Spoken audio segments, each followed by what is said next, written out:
Isn't this a pretty stitch? It's Mary Kay here, and I'm going to show you how to do it today. Stay tuned. For this stitch, I'm using worsted weight yarn and a Tunisian crochet hook. You need a multiple of 2, and I'm going to chain 20.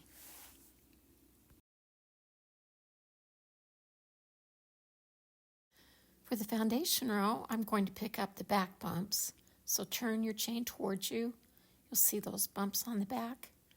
Insert your hook into each one of them and pull up a loop. And repeat that to the end of the row. The return pass will be the same as usual. Yarn over, pull through 1.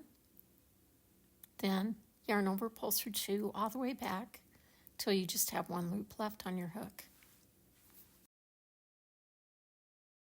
The first pattern row will start with a purl stitch. So yarn under, insert your hook into the next vertical bar.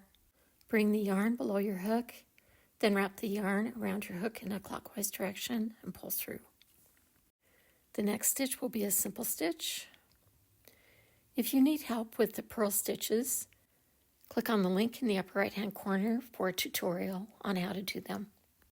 Alternate purl stitches and simple stitches all the way across until you have 2 stitches left.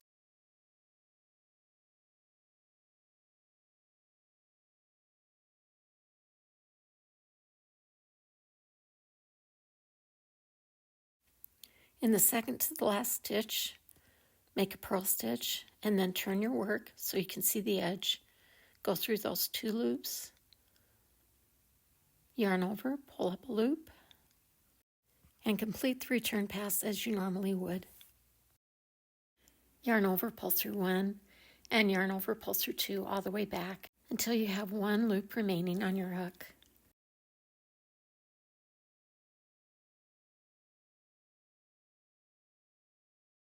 This pattern has a 1 row repeat, so on our next row, start with the purl stitch,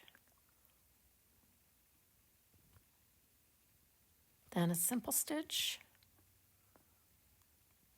then a purl stitch.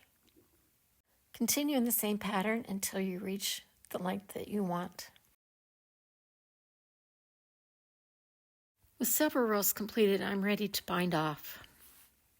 The bind off method that I'm using, and feel free to use your own, is to use slip stitches. So for the simple stitches, yarn over and just pull through. For the purl stitches, yarn under as usual, then yarn over and pull through. Here's a couple more.